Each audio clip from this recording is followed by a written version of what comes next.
Welcome to the Cambridge Financial Podcast with Bert Salazar, CEO at Cambridge Financial Partners, LLC. This podcast is all about tax-preferred retirement planning, economics, financial risk management, and achieving a risk-free and successful financial life. Now, your host, Bert Salazar. Bert Salazar. Bert Salazar.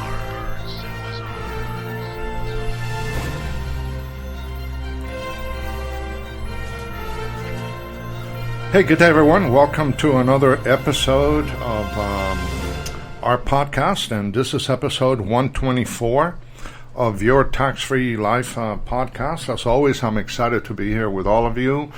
I was on a business trip last week, and it was exciting because there was a lot of good information that was shared with all of us, which I'm going to be sharing with you over the next few weeks.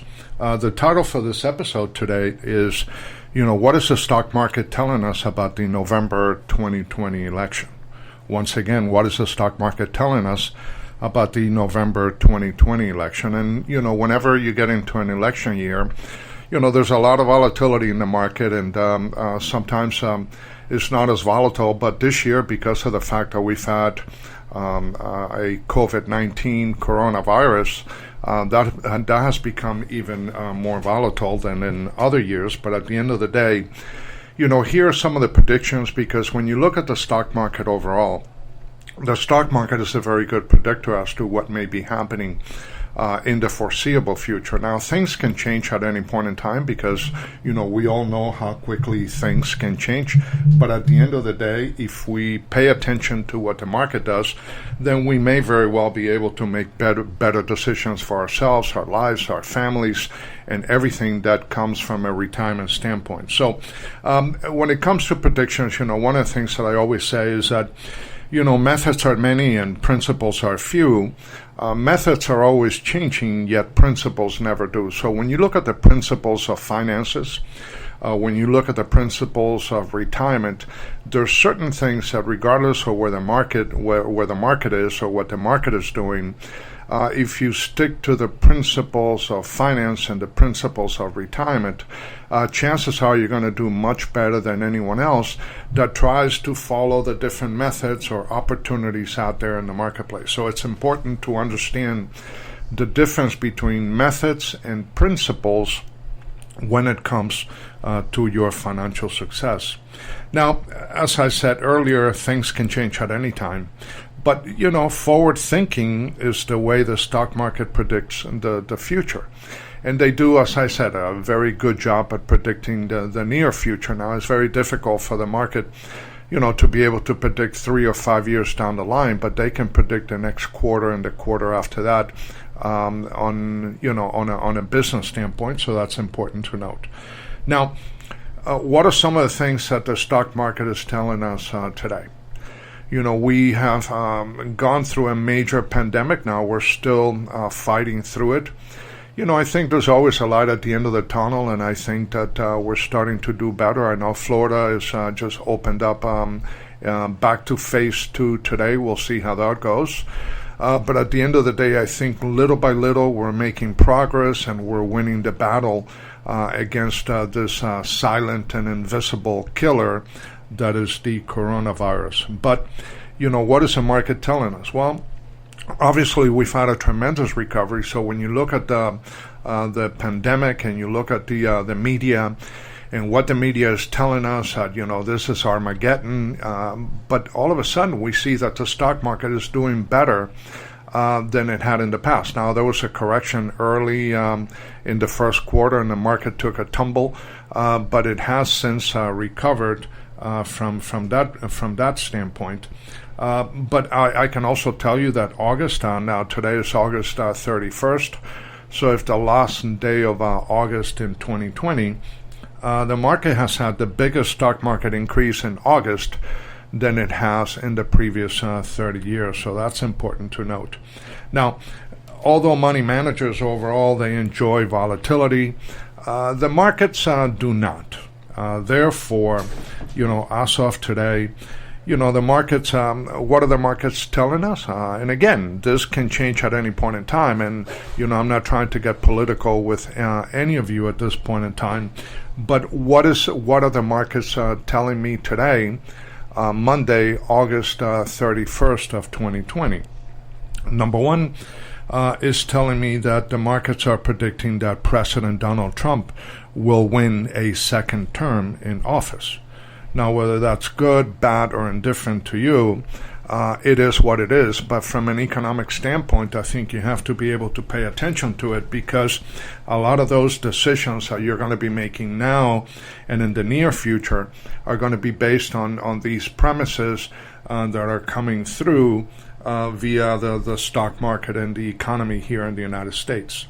Now, obviously, the markets see President Trump as an economic guru based on past performance. Now, obviously, when the COVID-19 hit, the country had to stop, and then obviously the economic factors impacting that were tremendous. But obviously, you cannot blame any presidency for that. Now, can you argue, well, maybe we should have done A, B, or C, and, we can Monday morning quarterback any decision-making process that anyone embarks upon. But at the end of the day, if you look at our economy prior to, let's say, February 1st of 2020, the growth had been tremendously positive from a business standpoint. So, the markets pretty much see President Trump as someone that understands the economy and economic decisions and so forth. And in 5 years from now, I would argue that the COVID-19 pandemic will be a bleep, just a minor bleep in the stock market radar. And believe me, we have found 175,000 people die during this pandemic, and obviously one death is bad enough, let alone 175,000 of it. But when you're looking at it from an economic standpoint, and you're looking at it through the stock market, it's more than likely going to be just a bleep. Now, there are other things that may be happening down the line that may very well have a much bigger impact than this coronavirus, although it is a preamble to what may be happening. Now, depending on how unemployment may go in the next several months, or the next 12 months, or the next 18 months, depending on how foreclosures and bankruptcies will go. Now, those things are going to have a negative impact on the overall economy of the United States. And obviously, they have been caused by this pandemic. Now, the markets may absorb that, or may rearrange their forecast accordingly.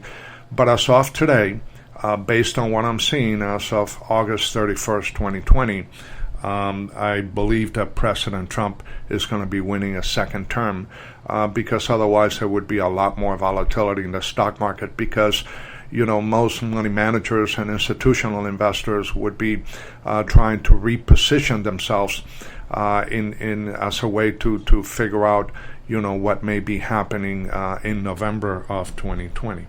So let's talk a little bit about stock market corrections, and you may apply this to the future. Now, always remember that past performance is not an indication of future results, but it's important to understand where we have been in order to know where we need to go from an economic perspective. Now, since 1929. We have pretty much had a bear market every 5 years, except for the longest bull market in American history, which actually ended at the very beginning of 2020. So, it's depending on which publication you read, it was anywhere between a 10 to a 12-year bull market, starting in 2009 when the market started to recover. But at the end of the day, traditionally, every 5 years, we're going to have a bear market. Most of these bear markets have lasted approximately 1.5 years. And the average loss for these bear markets have been around 39%. And most important, it has taken the average investor anywhere between 5 and 6 years to recover from all the losses than they suffered during the bear market. So think of it this way. Since 1929, every 5 years, you can pretty much bet on a bear market, and they have lasted 1.5 years, and it has taken investors anywhere between 5 and 6 years to be able to recover from that. Now, for those of you that are either in retirement or getting very, very close to retirement, and this is a question that you need to be able to ask yourself. How many bear markets can you afford to go through in retirement? I would argue that for most of you, not even one. But you have to be able to plan for bear markets because they're going to be happening every 5 years, more or less. So there are a number of things that you can do in order to prepare. But at the end of the day, if you don't plan for that, then you're going to be pretty much a chump when it comes to retirement preparation, because you're going to fail miserably from that perspective. Now, when we look at the bear markets, and when we look at the bull market that we started to get since 2009, when you look at it scientifically, here are some of the things that you will find. You will find that economic recovery actually started during the Obama administration. But the challenge that the Obama administration had was that higher taxes and higher regulations, made it the slowest recovery in American history. When you're coming out of a recession, if all of a sudden you start to increase taxes and you start to increase regulations, then you're prohibiting the average American from using more of his or her money in order to grow themselves and also safeguard themselves and the economy along those lines. And then on top of that, if you start to increase regulations, then you're setting up booby traps for businesses that want to create more products and want to create more services that require an opportunity for growth that can help the economy overall. So although the economic recovery started during the Obama administration, and again, I'm not getting political here, I'm just giving you facts, higher taxes and regulations made it the slowest recovery in American history. Now, on the other hand, the Trump administration reduced taxes and kind of rescinded needless regulations that impaired business growth. And as you can tell, over the last 3.5 years, we have had the highest growth that we have had in this country in decades. Now, one of the things that I hear often is that, the Tax Cuts and Jobs Act that President Trump signed into law in December of 2017, that took effect January 1 of 2018, only helped the wealthy. And that is a total and false lie. And believe me, I'm a tax planner and I do accounting for a living, and I know better. I would have never made a comment like that, because most Americans actually benefited from the TCJA, via the standard deductions and the lower tax brackets. So the increase of standard deductions for the average American, number one, it increases the amount of revenues that you can generate without having to pay taxes, because now your standard deduction, in 2018 went to $24,000 as opposed to $12,700 for a married couple filing jointly. So you could make a lot more money and not have to pay taxes on that. And then on top of that, the other challenge that we had or the benefit that we had under the TCJA is that the tax brackets were actually reduced in order to offset any increases on that. So when now you couple the increase in standard deductions and the reduction in tax brackets, now you have actually stopped any potential tax increases while also emphasizing tax reduction for the vast majority of Americans. Also, the corporate tax reduction was a major plus to boost the U.S. economy moving forward into the future, and I'll talk a little bit more about that in the next few minutes. Now, another thing that, and this always happens during an election year. Now, there are those that believe that, we need to pay more taxes, others that, we need to reduce taxes, and then there are many of you that may be somewhere in the middle. But raising taxes on the top 1%, sounds politically correct, but it actually does very little to assist the economy. Now, you may wonder, why is that? Well, number one, there are not that many 1%ers. So there are not that many of us that happen to be on the top 1%. So if you raise taxes to that top 1%, you're not really doing much for the economy overall. By the way, as a point of interest to all of you listening to this podcast, the top 1% of Americans pay 40% of all taxes in the United States. And the top 10% of all tax-paying Americans pay 70% of all the taxes in the United States today. So when I hear people say that, well, we need to increase taxes on the wealthy because they need to pay their fair share, my question is, well, what is your definition of fair share? And what happens if you continue to raise taxes on the wealthy and if you raise taxes on corporations? Now, raising taxes on corporations, again, as it did on the top 1%, sounds politically correct, and you see all politicians, talking about that. But it does very little to assist the economy.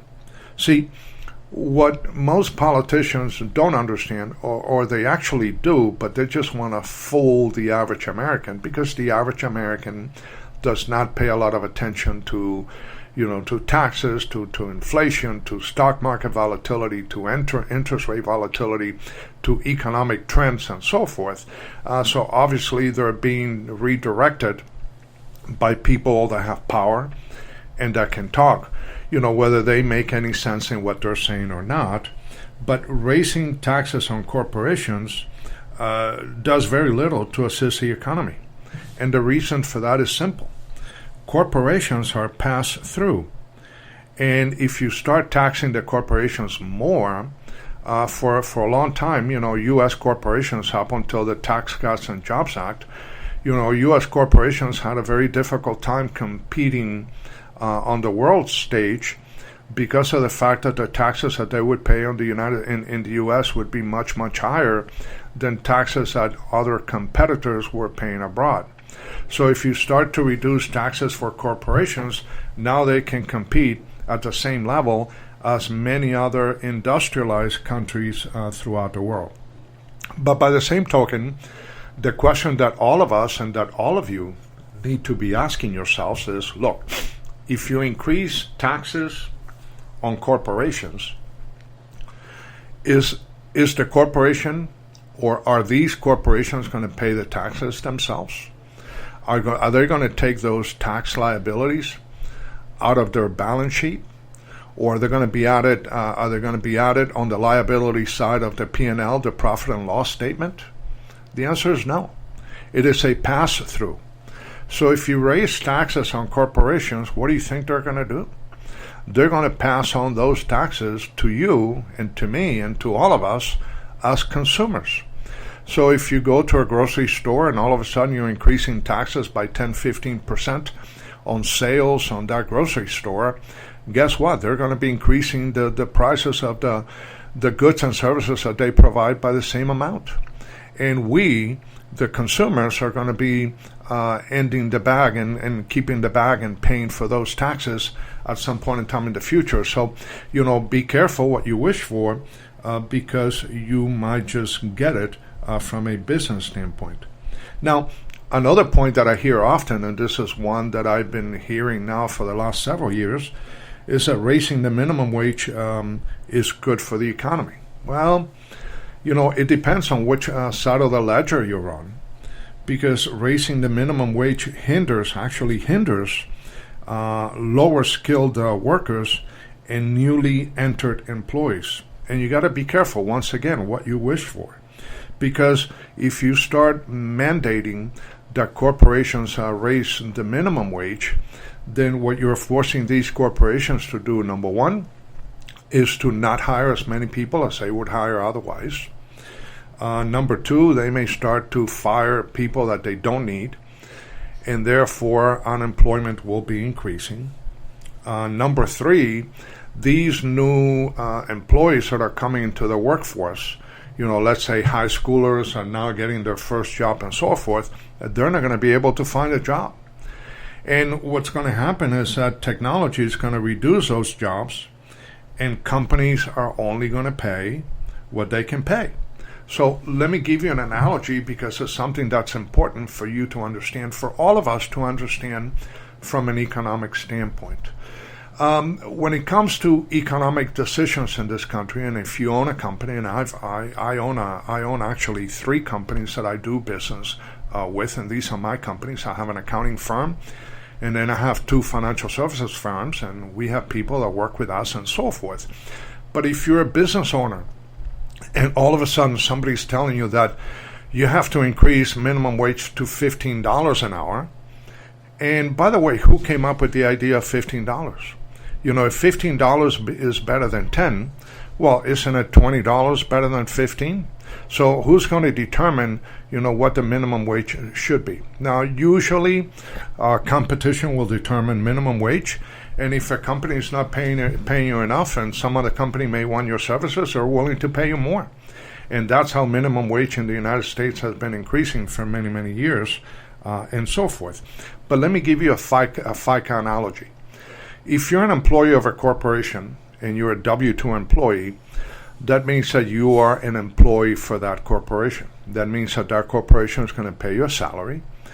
And on top of that, on top of that salary, corporation is going to have to pay employee benefits. Could be health insurance, could be, a match to your 401k, whatever it may be. But on top of that, they have to pay payroll taxes. And when you look at FICA and Medicare, when it comes to payroll taxes, you have to think of it this way.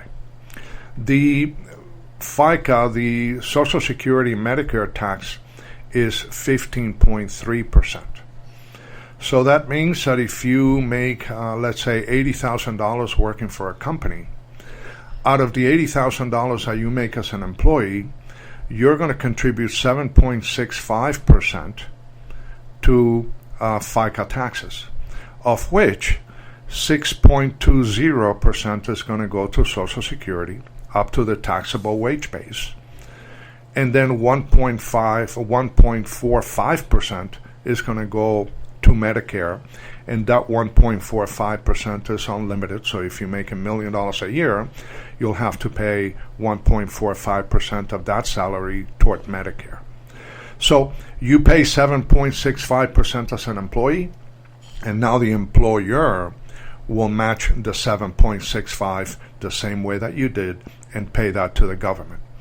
But in reality, from an economic standpoint, you, the employee, actually pay the entire 15.3%. Because as an employer, I know what I can afford to pay you. So if you're looking for a job to pay you $80,000, yes, I'm going to pay you $80,000, but in those $80,000, I am going to include my 7.65%, and then I'm going to pay you the difference of that on that as a salary, and then on that difference, then I'm going to have to deduct your 7.65% out of the ledger to meet the Social Security and Medicare contributions. So in reality, if all of a sudden you start to increase those taxes, they're going to come out of your pocket, not the employer's pocket. Always remember that the employers are going to adjust, and they're going to adapt, and they're going to improvise to the changing environment every single year. And you're going to be impacted the heaviest when it comes to that. So raising taxes on corporations sounds politically correct, but it actually does very little, and it actually can do more harm than good. And the same thing would be applicable to the minimum wage when it comes to that. So the FICA analogy is one that I use with many of my clients, and once they get it, they say, wow, why didn't I think of that way? Now, what are some of the things that you can do yourself? And last week I did a podcast in which we talked about, how to take longevity risk off the table and so forth. But you have to be able to control your finances via empathy, what I call empathy with a hammer approach. in other words, do not allow politics and do not allow the politics of the day or the government to control your life.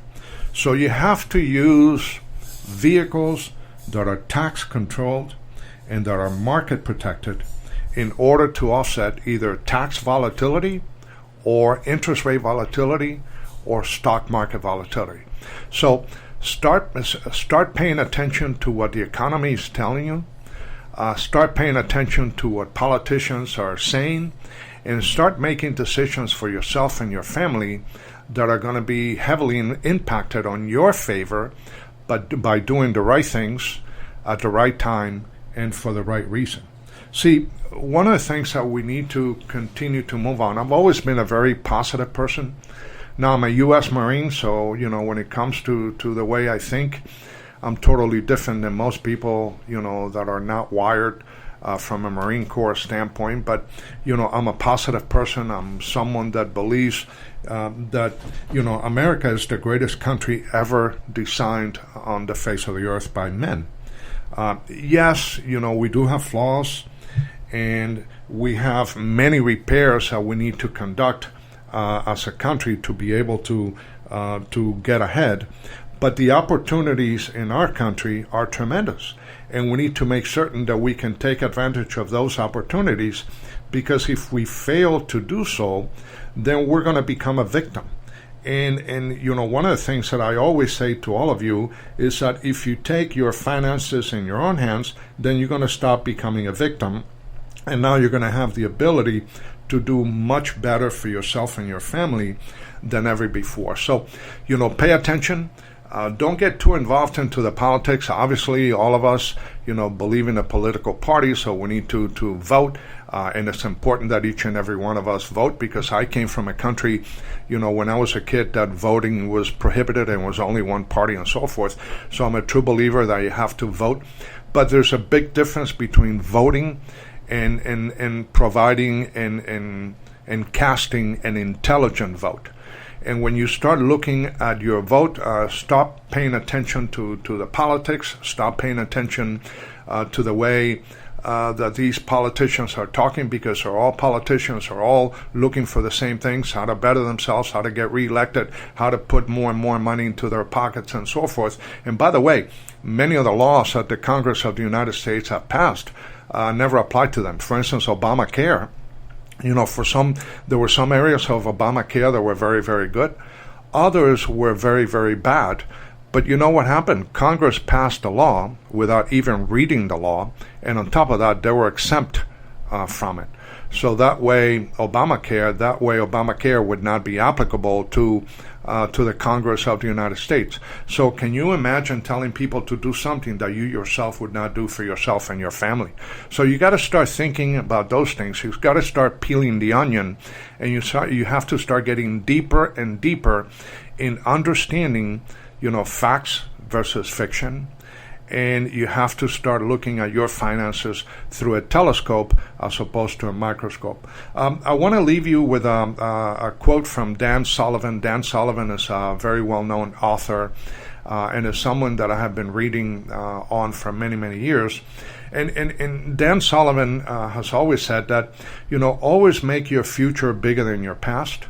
Make your ambitions greater than your memories, and you'll enjoy a sense of purpose, momentum, and vitality for your entire life. So it's important that all of us need to pay attention to what it is that we're doing. Pay attention to what's coming now in November. Now, once again, I use this disclaimer, things can change at any point in time, but as of this point, the stock market is basically stating that President Donald Trump is going to win a second term in office.